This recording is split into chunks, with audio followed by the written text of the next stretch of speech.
일본 여행을 가면 절대 빼놓을 수 없는 교통수단이 있죠. 바로 열차인데요.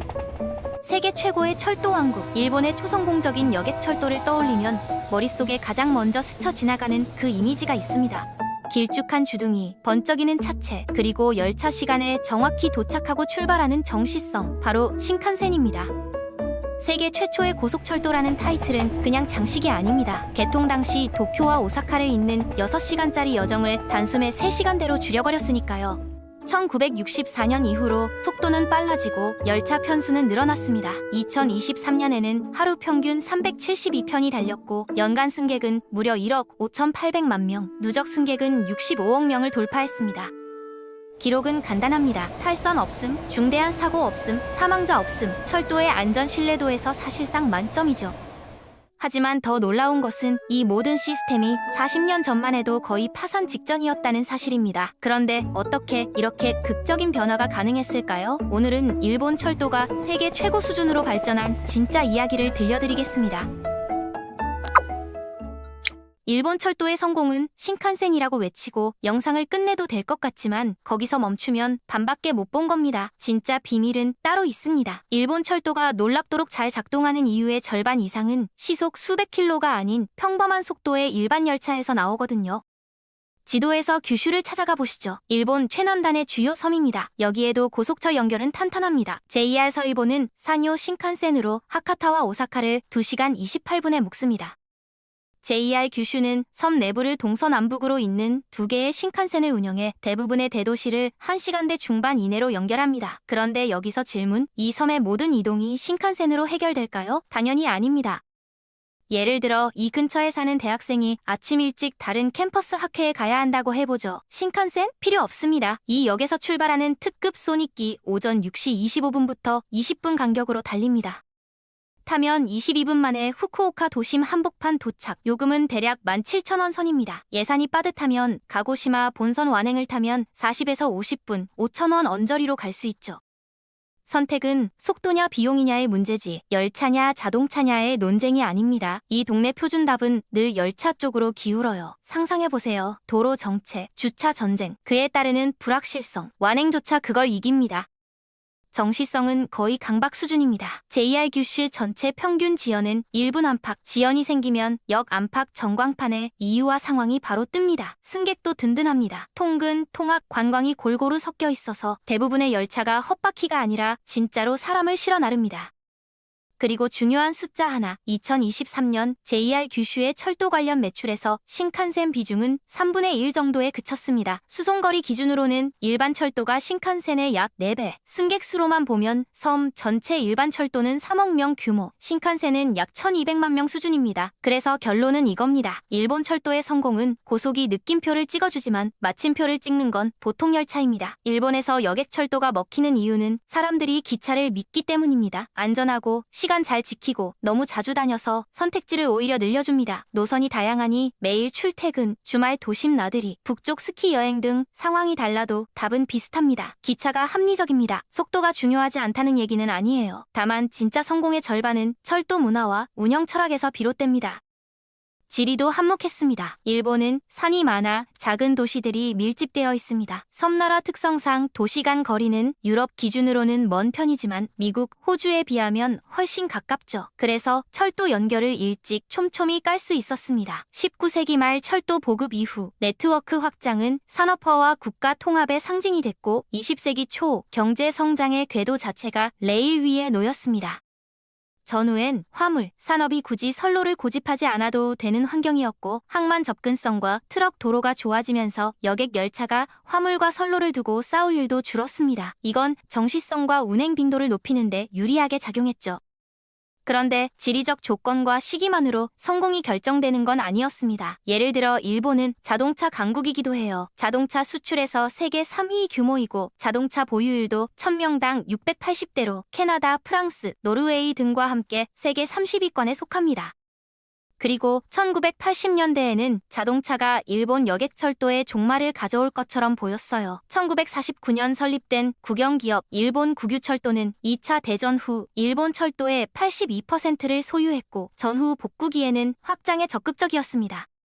1964년 신칸센 개통으로 전 세계에 놀라움을 안겨줬지만 아이러니하게도 바로 그 해가 국유철도가 처음으로 적자를 기록한 해였어요. 그 후 자동차 보유율 증가, 운송회사 성장, 항공사 확장으로 상황은 더욱 악화됐죠. 수백만 엔이던 손실이 금세 수십억 엔으로 결국 수조 엔으로 늘어났습니다. 60년대와 70년대에 걸쳐 네트워크 확장부터 요금 인상까지 다양한 개혁이 실패하면서 철도가 전체 여객교통에서 차지하는 비중은 52%에서 27%로 떨어졌어요.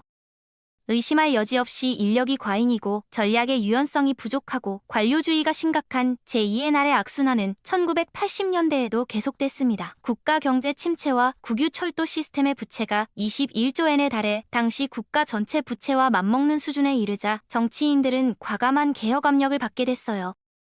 조용히 철도 민영화 아이디어가 소위원회에서 논의되기 시작했고 80년대 중반에는 하락세를 멈출 수 있는 유일한 논리적 선택으로 여겨졌습니다. 국철 민영화 과정은 무엇보다 분할 과정이었어요. 하나의 조직이 9개가 됐습니다.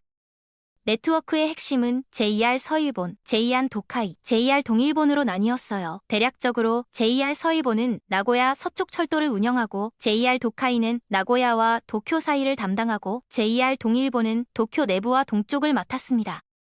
기획자들은 가능한 한 많은 여행이 회사 경계 내에서 이뤄지도록 경계를 정의해서 각 회사가 해당 지역의 고유한 요구사항을 가장 잘 충족시키도록 운영을 전문화할 수 있다고 믿었습니다. 예를 들어 JR 도카이는 교통량이 매우 많은 도쿄, 오사카 장거리 노선 운영에 집중할 수 있었어요. 이 지도는 그 목표를 잘 달성했습니다. 모든 승객 여행의 97% 이상이 각 철도회사 영역 내에서 이뤄졌거든요. 또한 이 지도의 다른 목표는 각 회사가 수익성 높은 사업과 낮은 사업의 균형을 물려받는 것이었어요. 일본 철도망의 가장 중요한 자산은 물리적으로나 재정적으로나 유명한 고속철도인 신칸센이었습니다. 세 회사가 각각 네트워크 일부를 물려받았지만 그 부분들이 모두 동등하게 만들어진 건 아니었어요. JR 도카이는 550km로 가장 짧은 구간을 담당했지만 도쿄에서 오사카까지의 이 구간은 엄청난 수요와 수익을 보장했습니다. 하지만 이게 일본 전체는 아니었어요. 이건 일본의 주요 섬인 혼슈만의 이야기입니다. 이 나라는 규슈, 시코쿠, 홋카이도라는 3개 주요 섬으로 더 구성되거든요. 수익성 높은 신칸센 네트워크는 아직 이 섬들에 도달하지 못했고 인구 밀도도 낮아서 수익성 있는 재래선 노선도 많지 않았습니다. 따라서 수조엔에 달하는 부채 중 일부만이 JR 서일본, 도카이, 동일본에 분산되어 이전됐고 반면 섬 지역 JR은 아무것도 받지 않았어요. 또 다른 상당 부분은 신칸센 보유회사로 갔는데 부채의 대부분은 지주회사인 JNR 청산사업단으로 갔습니다. 물론 이 거대한 계획이 실현되려면 즉 철도가 자립하고 정부가 부채에서 벗어나려면 JR이 진정으로 효과적으로 개혁돼야 했습니다. 그리고 확실히 그렇게 했어요. 관료주의 부풀림은 빠르게 해결됐습니다. 9만 3천 명의 잉여 직원이 해고됐고 이는 주로 다른 직책으로의 전직 제한을 통해 이뤄졌어요. 민영화 이전에는 승객이 이동한 거리 51만 킬로미터마다 직원이 1명씩 있었습니다. 그 후로는 1045만 킬로미터까지 늘어났어요. 그리고 인원 감축에도 불구하고 실제로 서비스는 개선됐습니다. 평균적으로 서비스 빈도가 증가했어요. 재정적으로도 상황이 개선됐습니다. 수입 대 비용 비율이 0.78에서 1.19로 올랐어요. 즉 평균적으로 철도회사는 비용 절감과 수입 증가의 결합 덕분에 운영이익을 냈습니다. 그리고 이는 정부의 막대한 보조금 덕분이 아니었어요. 보조금은 민영화 이전보다 전반적으로 훨씬 낮았거든요. 하지만 철도와 회사 구조의 개혁을 넘어 JR 회사가 번창할 수 있도록 한 또 다른 중요한 변화가 있었습니다. 민영화 이전에는 일본 국철이 철도 사업에만 전념했어요. 하지만 일본의 다른 민간 철도 운영자들은 부동산이라는 다른 사업에서 이익을 찾았습니다. 민영화가 이뤄지기 훨씬 전부터 소규모 민간철도 운영자들은 철도를 이용해 토지와 부동산 가치를 높이는 기술을 개척하고 있었어요. 기본적으로 해당 지역의 철도 접근성이 좋을수록 해당 지역 부동산 가치는 높아지거든요. 도쿄에서는 민간 기업인 도쿄전철이 1920년대에 통근 노선 개발을 시작했습니다. 지유가오카라는 곳은 작은 유럽 또는 자유의 언덕이라는 별명을 가지고 있어요. 그곳에 가려면 사람들은 시부야역에서 도쿄전철이 소유한 도쿄전차를 타야 합니다. 전체 승차 시간은 11분이고 요금은 185엔, 즉 1.3달러 정도에 불과하며 승객은 도쿄의 가장 매력적인 동네 중 한 곳으로 이동하게 됩니다. 이곳은 유럽 스타일 건축물과 사립학교가 있는 고밀도 혼합용도, 보행자 친화적인 개발 지역이에요.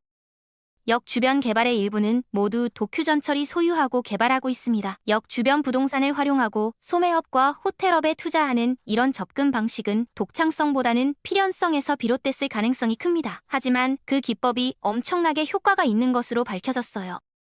그래서 JR은 1987년 민영화 이후 이를 채택했습니다. 이는 전국적으로 일어났죠. JR 규슈에서도 이런 일이 일어났는데 이 회사는 패스트푸드 부문, 소매업, 컨트리클럽을 빠르게 시작했어요. JR 동일본에서도 일어났습니다. 전국의 JR 회사는 철도가 오랫동안 소유했지만 오랫동안 무시해왔던 부동산을 활용할 수 있는 많은 기회를 찾을 수 있었어요. 예를 들어 JR 서일본의 경우 현재 매출의 약 22%가 부동산 사업에서 발생하며 전통적으로 집중되어 있던 부문에서 다양한 수입원이 확보됐습니다. 일본의 철도는 성공의 비결을 가지고 있습니다. 구조적 개혁을 통해 수익을 낼 수 있는 회사가 탄생했어요. 부동산 사업은 수익을 다각화했고 이 회사들이 물려받은 네트워크 덕분에 저렴한 비용으로 빠르고 빈번하고 안정적인 서비스를 제공할 수 있었습니다. 하지만 이는 모든 사람에게 적용되는 단일 해결책은 아니었어요. JR 규슈는 2016년에 도쿄증권 거래소에 상장해서 섬지역 JR 중 최초로 상장했지만 JR 시코쿠와 홋카이도는 아직 크게 뒤처져 있습니다. JR 홋카이도는 가장 큰 어려움을 겪고 있어요. 보조금이 수익의 거의 절반을 차지하거든요. 이 지역의 인구는 감소하고 있고 사람들이 자동차를 선택함에 따라 승차율도 감소하고 있어요. 그 결과 열차 운행 빈도가 줄어들어 악순환이 발생합니다. 전 세계의 철도 민영화 실험은 복잡한 역사를 가지고 있어요. 일본의 실험은 매우 성공적인 것으로 여겨지지만 영국이나 아르헨티나처럼 결과가 논란의 여지가 있는 나라들도 있습니다. 따라서 성공의 상당 부분을 기업이 민영화됐다는 사실에만 기인한다고 보기는 어려워요. 더욱이 민영화의 특정 구조가 효과적인 것으로 보입니다. 운영의 지역화, 엄격한 정부 감독, 경쟁적인 시장 환경이 결합돼서 적어도 지금은 일본 철도가 대체로 자급자족하고 매우 효율적인 서비스가 되는 상황이 조성됐어요. 그렇다면 민영화 성공일까요? 단정은 금물입니다. 세계 곳곳의 철도 민영화 실험은 성적표가 들쭉날쭉합니다. 일본은 성공 사례로 꼽히지만 영국, 아르헨티나처럼 논쟁적인 곳도 있습니다. 그래서 포인트는 민영화냐 아니냐가 아니라 어떻게 설계했느냐입니다. 지역별 분권형 운영, 엄격한 공적 감독, 경쟁적인 시장 구조, 그리고 무엇보다 초기에 쓸만한 네트워크를 만들어 선순환을 촉발시킨 대규모 투자. 이 네 가지가 맞물렸을 때 일본의 철도는 빠르고 정확하고 그래서 믿을 수 있는 서비스가 됐습니다. 빠르기 때문에 성공한 게 아니라 성공했기 때문에 더 빨라질 수 있었던 구조. 그 구조를 떠받친 건 기술만이 아니라 문화입니다. 열차는 온다. 정확히, 자주. 이 신뢰가 사람들의 선택을 바꾸고 그 선택이 다시 열차를 더 낫게 만듭니다. 다시 규슈의 학생으로 돌아가보죠. 오늘 새벽엔 특급으로, 내일은 완행으로, 주말엔 관광열차로. 선택지가 많을수록 우리는 융통성을 얻습니다. 여러분의 일상도 비슷합니다. 출퇴근, 도심 나들이, 북쪽 스키 여행. 기차가 합리적인 이유는 단 하나가 아닙니다. 빠름, 빈도, 정시, 그리고 믿음. 이 네 가지가 함께 돌아갈 때 철도는 단순한 교통수단을 넘어 삶의 리듬이 됩니다. 일본은 그 리듬을 반세기 넘게 어긋남 없이 연주해왔습니다. 그리고 그 오케스트라에는 슈퍼스타 신칸센도 있지만 묵묵히 박자를 지키는 보통 열차들이 훨씬 더 많습니다. 스포트라이트는 앞차가 받되 공연은 전체가 완성하는 법이니까요.